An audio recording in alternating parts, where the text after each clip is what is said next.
de la règle 144.2 obligerait la Chambre à retarder le prononcé de sa décision dans l'attente de la préparation d'un exposé détaillé de l'ensemble des motifs qui sous-tendent tant les constatations qu'elle a tirées des preuves que ses conclusions de droit.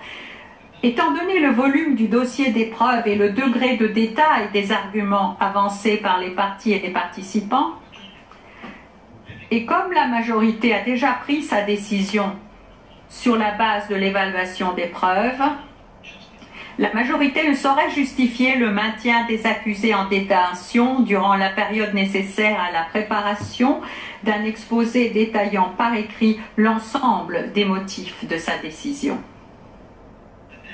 Le délai d'appel de la présente décision commencera à courir le jour où les parties recevront notification de l'exposé détaillé des motifs.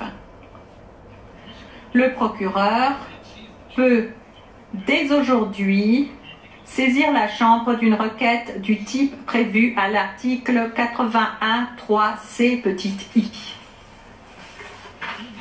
Par ces motifs, la Chambre, à la majorité de ses membres, dit que le procureur ne s'est pas acquitté de la charge de la preuve conformément à la norme applicable telle que prévue à l'article 66 du Statut de Rome.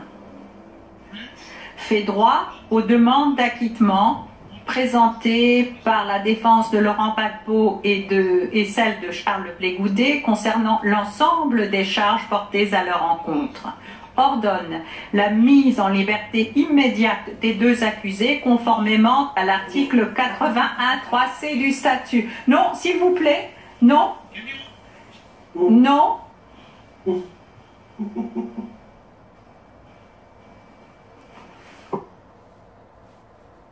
S'il vous plaît, je demande au public de bien vouloir s'asseoir, sinon je devrais faire évacuer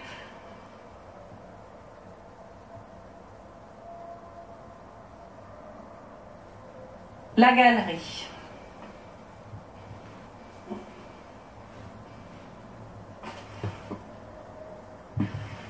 S'il vous plaît, je vous invite à vous asseoir